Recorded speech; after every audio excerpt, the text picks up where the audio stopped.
Acura has a long history of compact sedans in North America with mixed results. The four-door Integra stole the hearts of many, but the company's most recent sedan, the ILX, never really caught on, and Acura knows this, so they're making changes.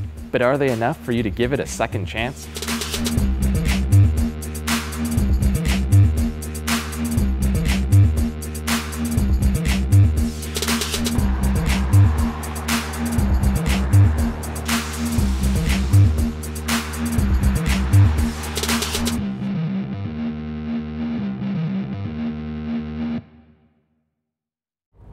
The ILX never really had an identity of its own. With forgettable styling, it didn't have that premium look that's needed in this segment, and worst of all, it didn't really share many accurate styling cues with other cars. So to fix this, the ILX has now become a scaled-down version of the TLX. The front and rear fascias have been altered, and the car rides on 17-inch wheels with optional 18s in the A-Spec package. In Acura's quest to jewelize all things, the ILX now has LED headlights, but it's not a full LED headlight setup. The inside two holes are just empty, and behind them is a traditional high-beam halogen light. And as I mentioned, there is this A-Spec package, and what that does to the exterior of the car, besides upgrading the wheel size, is you also get a spoiler, fancier side sills, and fog lights. But the biggest issue for the ILX had to do with the drivetrain. Let's forget about the manual-only 201 horsepower option. That sold at less than 5%, as nobody in this car really wanted a manual. Most cars came with a 2-liter 150 horsepower engine and a 5-speed automatic. Now, although that engine was exclusive to the ILX, that wasn't much different than the corporate sibling of this car, the Civic. And worse still, compared to other small premium vehicles like the Audi A3 and the Mercedes CLA, this car was woefully underpowered. Thankfully, the ILX finally seems ready for prime time. All 6 versions of the 2016 car now come with a 2.4-liter direct injection 4-cylinder engine that makes the same 201 horsepower, but has more torque now at 180 pound-feet.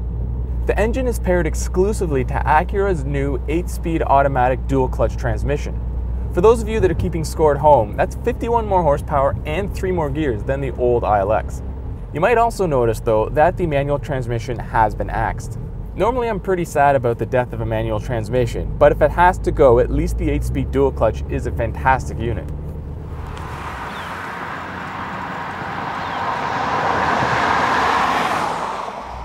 After driving the TLX last year, I proclaimed that the 4-cylinder 8-speed combo was the car to have, and now it's available in a lighter, smaller package.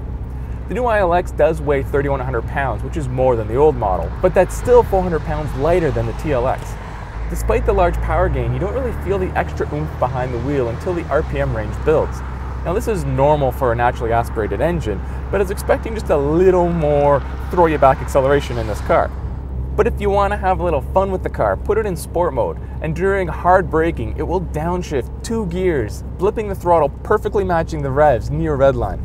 Of course, you're not always going to be ripping around in this car, and around town, it is still a great car to drive because the 8-speed dual clutch has a torque converter that basically eliminates any of the jerkiness usually associated with these transmissions. And despite the huge gains in horsepower, because the engine is direct injection and the transmission has so many more gears, fuel economy actually goes up. 1 mile per gallon for both city and highway, that's now listed at 25 and 36 respectively. In the quest for greater safety, Acura engineers have stiffened up the chassis and body of the ILX. An added side benefit of that is greater handling. Now, that's the one area the ILX was always pretty good at, but I am one to welcome a more responsive vehicle. And after a back-to-back drive with the old 2015 model, I don't really notice a difference. Now, it's not saying the steering feel isn't good, it's just it was always good, so they haven't really made it any better. But this is a luxury car, and how it feels inside is as important as how it drives, and it took me less than 2 minutes to notice just how much quieter the 2016 ILX is. It also has a suspension setup that's a good balance between comfort and responsiveness. The ILX is fun to drive. It recaptures some of that old enjoyment from the Integra 4-door sedan. Inside, the interior has been tweaked a little bit with the 2016 model, with the biggest change coming on the center stack. There's now the Honda Acura dual screen setup, and what I really like with the bottom screen, like the TLX, is that it can actually display you song information on the audio, whereas in some of the Honda products it still does not. Aside from a new gauge cluster, the rest of the interior is pretty familiar. The A-Spec package does alter a couple things to give it a sportier feel though. And to keep up with the ILX's competitors, high-end tech features like adaptive cruise, active lane keep, and rear cross traffic alert are now optional. The 2016 ILX will begin at $28,820 after destination charges. That's roughly an $850 increase over the old ILX, but you do get a lot more for the money now. But be careful with the options, because there are a lot more offered in the ILX, and the price can easily eclipse the $35,000 mark if all the boxes are ticked off. Acura keeps repeating that the 2016 ILX is more than just a mid-cycle refresh, and after driving the car I tend to agree. It may have taken 2 tries, but it appears the ILX is finally ready to compete against the Mercedes CLA and the Audi A3.